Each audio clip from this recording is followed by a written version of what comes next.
The Suns had their chance to complete the upset if they won Game 4 at home.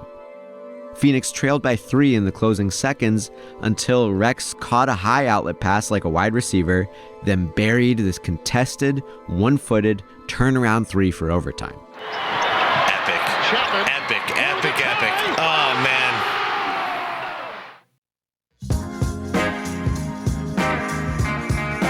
All right, welcome back to another After Dark, everyone. Hope you all having a good night so far. Hope you guys had a wonderful day. So, yes, those of you who clicked on it, this is probably going to get like 200 views. So thank you for being here. This is a video about Rex Chapman. And this is from Secret Base. It popped up on my feed last night, and I was like, you know what? I don't know why, but I've always kind of been a fan of Rex Chapman. With his Suns days, him in Miami, like he's just one of those dudes who can get super hot out of nowhere at any given point. And I don't know, there's just something about his personality that I really enjoy. So here we are. This is a video titled Rex Chapman, King of Kentucky, NBA Record Setter, Social Media Sensation. This is from, let's see, this is about a year old. It's not as old as I thought, so cool. It's pretty damn recent. So anyways, you guys, those of you who clicked, I think you know what you're in for. That means you know who Rex Chapman is, and you got a little bit of appreciation for him. And it will be funny to see what the view count is going to be on this, though. But I don't care. I want to talk about Rex Chapman for a while. So let's do this, guys. I'm going to link the original video from Secret Base down below in the description. Highly recommend this channel. It's like a legendary channel, Secret Base. So go check it out if you haven't yet. If not, I'm sure this video will convince you to do so. I've been checking out this channel for years. Anyways, you'll see a list of channel members down there. Shout out to channel members. I appreciate you guys. Without further ado, let's get right into this. Hit that like button and hype button if you could. It helps out a ton. And let's do this. I see, the thing is, I don't know everything about Rex Chapman, not even close. So I just know what I saw on the court.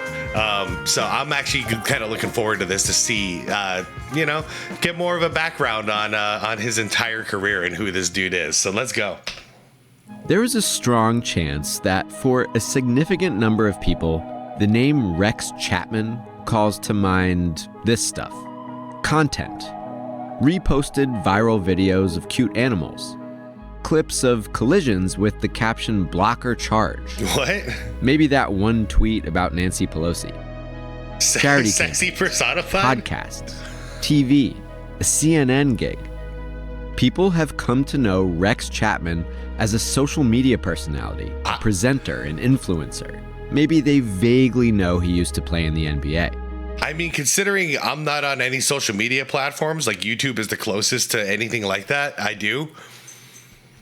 I didn't know any of this. I didn't know he's a big social media presence. This is pretty remarkable considering everything Chapman has done and been through. Let's visit Rex in the prison.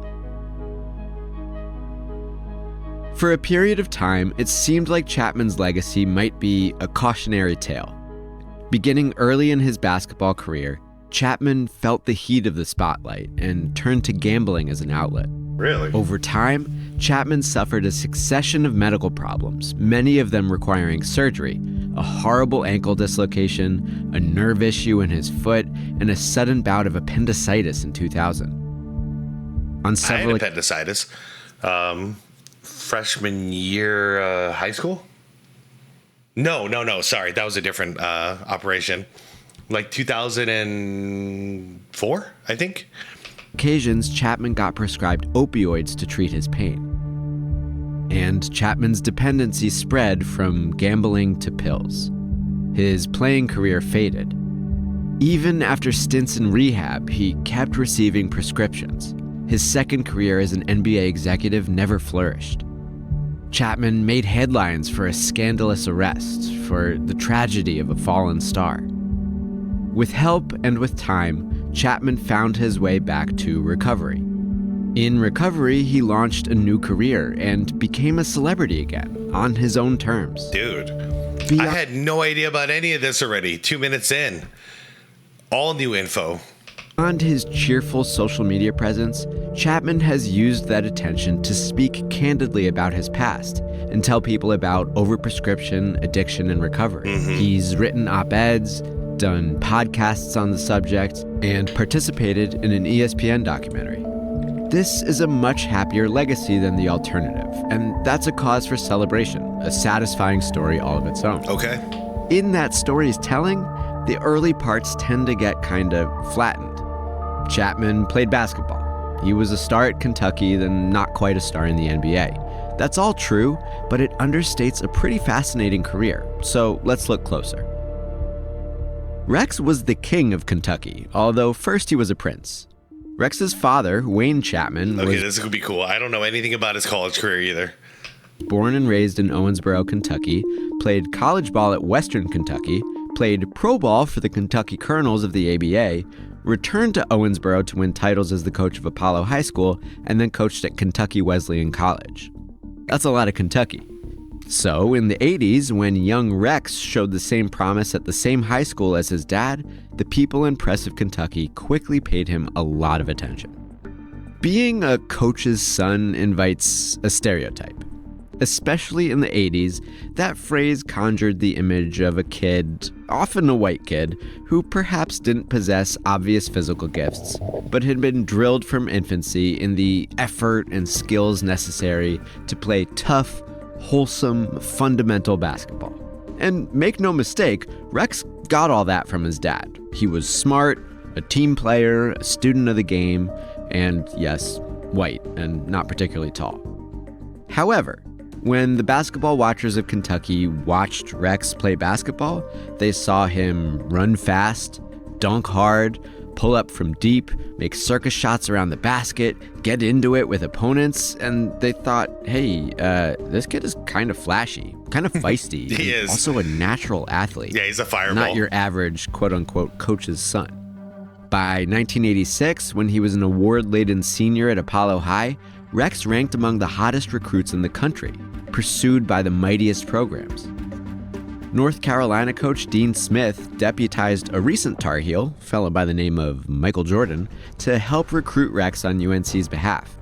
Jordan read up on Chapman and saw that Rex won a high school dunk contest with this little flipperoonie. Nice. It's the 80s. That's basically the layup Pete Maravich was doing in the video prior to this last night, but in reverse dunk form. Either way, it was enough for Jordan to call Rex and cut through all the coach's son euphemisms. Quote, I guess you don't have white man's disease. What does that even mean? Like, wait, Michael Jordan called Rex and said, I guess you don't have white man's disease? Like, what? What the hell does this mean? Is it because he's jumping high? Rex spurned UNC and the rest of them. He stayed home, committing to play for the Kentucky Wildcats. By the time he arrived in Lexington, Chapman had only built his legend. He won Mr. Basketball of 1986 and put on a show for Kentucky fans. See this game-winning bucket? This is at UK's Memorial Coliseum. The kid guarding Rex is Sean Sutton, another coach's son, specifically the son of Kentucky coach Eddie Sutton. Wow, okay. Coach Sutton was enamored. Before Rex had even played a game, his coach was making very big statements and very big gestures. When CBS checked in on freshman Rex, his foremost concern was all the fan mail piling up in his dorm closet. Wow. I get a lot of mail. They told me to start answering it. So about 2 weeks ago, for about 4 or 5 hours. Dude, I love it. I love it. Jordan posted right behind him. I didn't know he was this popular. I was in my room answering fan mail. The kid was a big deal. And then the basketball began, and forces conspired to open up a big role for Rex. One was a rash of injuries in the Kentucky lineup. Another was a new rule. Chapman's 86-87 freshman season was the first ever in which all NCAA games were played with a three-point line. Rex had that range. Before the games even counted, fans were imploring him to shoot. Nice. This comes from an exhibition against Drazen Petrovic and the Yugoslavian national team. Okay. In this footage, I think you can actually hear the crowd begging Rex to take threes. Miller, the youngster who is really a diamond in the rough. he eventually obeyed. Within a few weeks, Rex stopped hesitating. A couple days after Christmas, 1986, Kentucky paid a visit to Louisville, an in-state rival, a school that heavily recruited Rex, and the defending national champion, in their home arena. So enemy territory, big time. And Rex made it his own. Remember when he was hesitant to pull up from 3? Here's an NBA 3 over 2 people. See this guy? This is Purvis Ellison, the reigning Final Four most outstanding player. And here's little freshman Rex trying to posterize it. With the first half winding down, Rex got to hot dogging. Behind the back, spin move, buzzer beater. Nice play. In an absolute blowout, Rex finished with 26 points, nearly outscoring the entire Louisville starting lineup. He hit 5 of 8 threes, and he got his poster in, too, throwing down this transition slam on Kenny Payne with Muhammad Ali looking on. This is just unbelievably cool. So if Rex was a Kentucky celebrity in 1986, he'd become a national celebrity by 87. The not your average coach's kid stuff was replaced by such jaw-dropping comparisons as Jerry West, Larry Bird, Pete Maravich, Joe Namath, Billie Jean King, and sorry, is this a comparison to Jesus Christ? Freshman Rex tried to dismiss this heavy expectation. Wait, someday I won't be able to play this game anymore, and I want to get as much out of the game as the game has to give. He said he wanted to get as much as he could out of a game he couldn't play forever. And what he got was buckets. Even as a freshman, Rex shot his way onto SEC leaderboards and award teams. But with such high expectations, even that wasn't enough sometimes. Here, the day after Chapman hit a game winner, is a Lexington paper harping on Chapman's percentages. And I mean, this number isn't great, but it's funny in retrospect that someone thought 38% was a bad mark on threes. Rex shot poorly in Kentucky's swift 87 NCAA tournament flameout and spoke candidly about the pressure he felt, how Coach Sutton told him to be thick-skinned. And while Chapman polished his accuracy as a sophomore, Sutton himself added to the pressure by publicly criticizing Rex's shot selection. Rex was not into it. His dad told him you got to take risks to be the hero. Chapman wasn't going to let anyone knock his style, especially someone who didn't have to take the floor and make split-second decisions like he did. Later, after Rex received some praise from Coach Sutton, reporters asked him if he was playing any differently. Nope. This is spicy. Yeah, Rex, this is. It turns out, had one foot out the door. Any of you guys know anything about his college career? 'Cause I had nothing on this. Or his pre-NBA career in general. I had nothing on this. First, he finished out a great second season as a Wildcat, even after a back fracture. Bigger numbers all around, plus a 23-point outing to lead Kentucky back to the SEC title. In the big tournament, Chapman dragged his team to the Sweet 16 and dropped a career-high 30 in the knockout loss to Villanova. And, see, if you look at the record of those 88 tournament performances, you'll see a hint of what was to come. Chapman first indicated he might play just one more college season and declare for the 1989 NBA draft after his junior year. This was when even the biggest pro prospects usually stayed all 4 years. Yeah, it was. Rex's 3-year plan wasn't popular with Kentuckians and near unheard of in school history. But then came the real shocker. Rex called an abrupt audible to declare immediately for the 88 draft after just 2 college seasons. Why? Well, besides money and besides the relationship with Coach Sutton, this had to have something to do with it. I mean, I never judge anybody for going into the NBA as soon as possible. That kind of money, how can you not? You know, you might get injured your next season in college. You might have a career-ending injury, and then you never get paid for all that hard work. So I totally get it. I like how Jordan, he left early. I think, what was it, 1 year early? But then he actually went back and he was able to complete his college education. He just stopped playing basketball, obviously, because he was playing for the Bulls. The NCAA was investigating alleged recruiting violations, and they eventually came down quite hard on Kentucky. Wow. So while Rex risked alienating his home state, his kingdom, He got out just in time and looked smart in the long run for betting on himself. Chapman stands out in the '88 draft. He was the 8th pick overall, the first ever selection of the new Charlotte Hornets franchise. And he was the first and only sophomore drafted in the first. Danny Manning, number 1. Rick Smith, Charles Smith, Mitch Richmond, Hershey Hawkins. Yes, I know it's not Hershey, but I've been saying it my whole life. Tim Perry. I remember that pick. What the hell? We could have had Rex right out the gate. Ronnie Cycling, Willie Anderson, Will Perdue. Bulls drafted him in the first round, huh? Harvey Grant, Dan Marley. Wow. What the hell? We picked Tim Perry before Dan Marley? This is crazy to look at. Rod Strickland, 19? Suns could have got Rod Strickland? What the hell? Brian Shaw? Dude, cool draft. First round. The only Ricky Berry? Underclassmen taken within the first 17 picks. And Rex's early departure didn't cost him his crown, not with that recruiting scandal unfolding in his wake.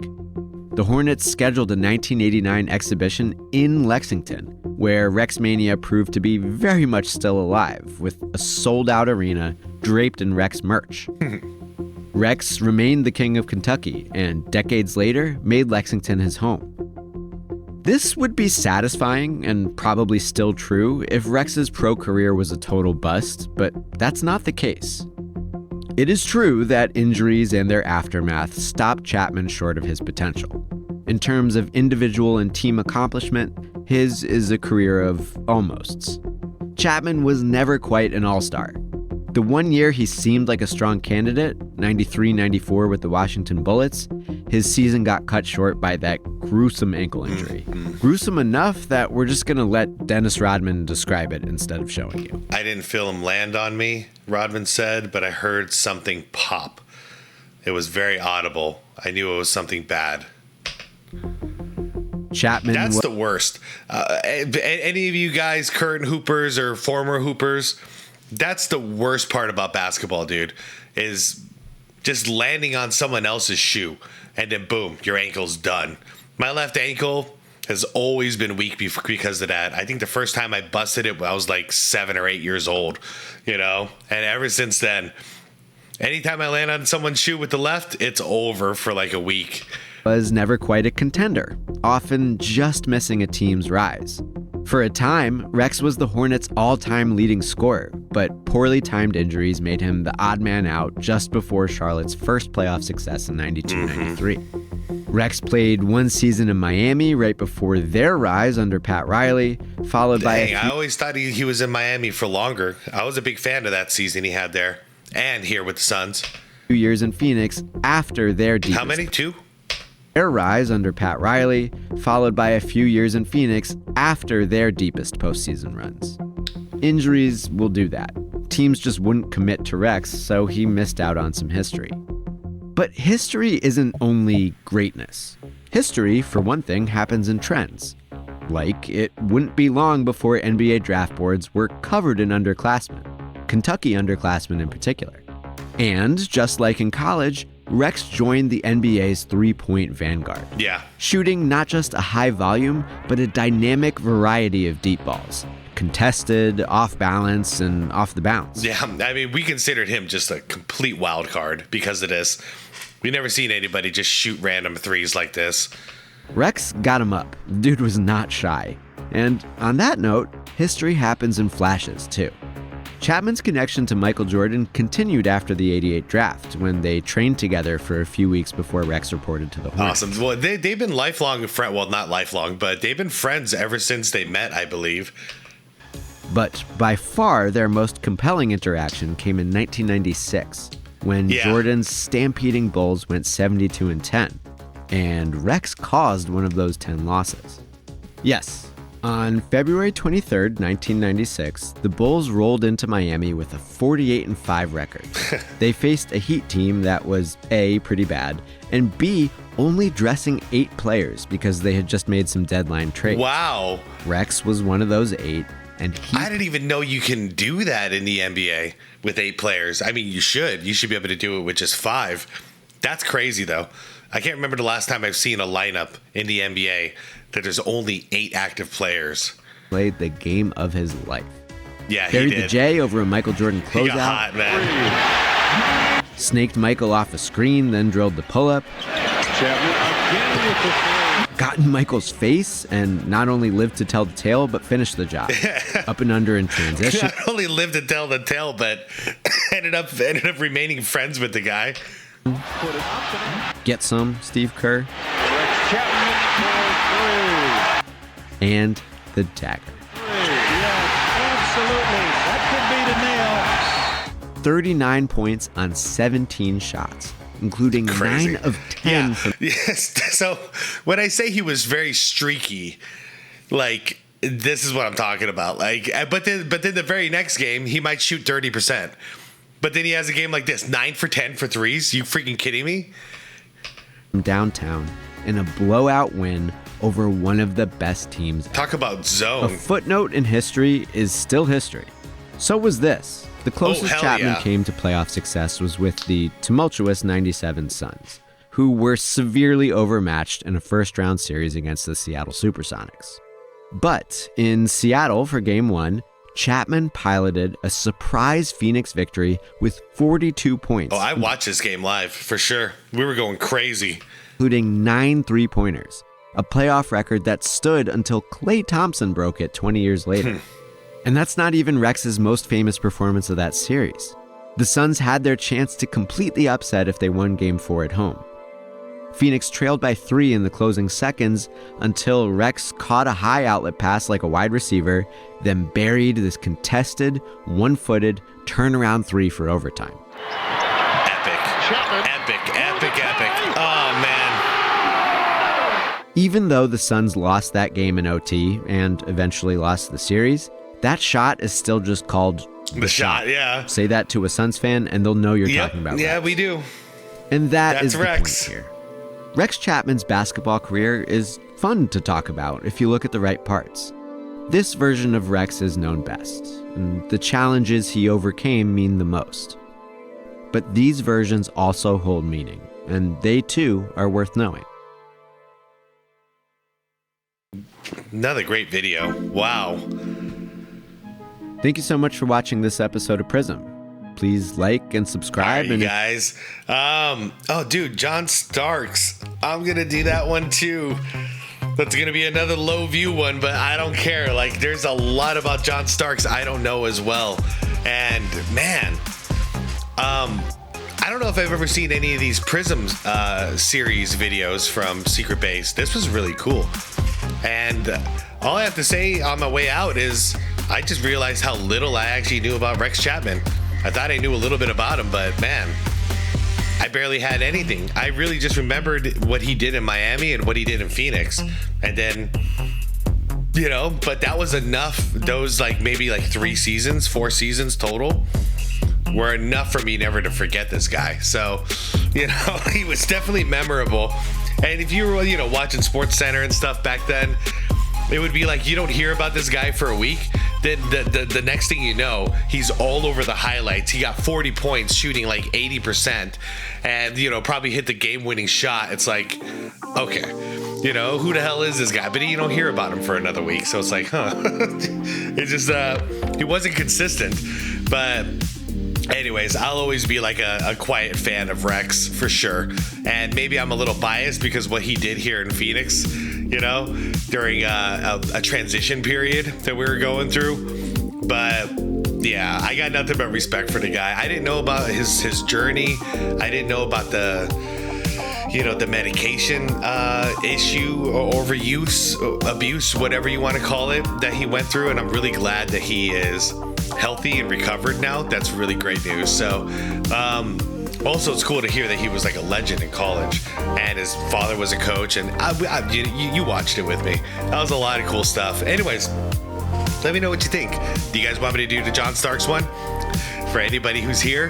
Because I kind of do. So anyways, I'll see you later, guys. Like the video if you liked it. Subscribe to the channel if you want more content like this. Hit that subscribe plus if you want to support my channel. And most importantly, it's the bee water, my friends.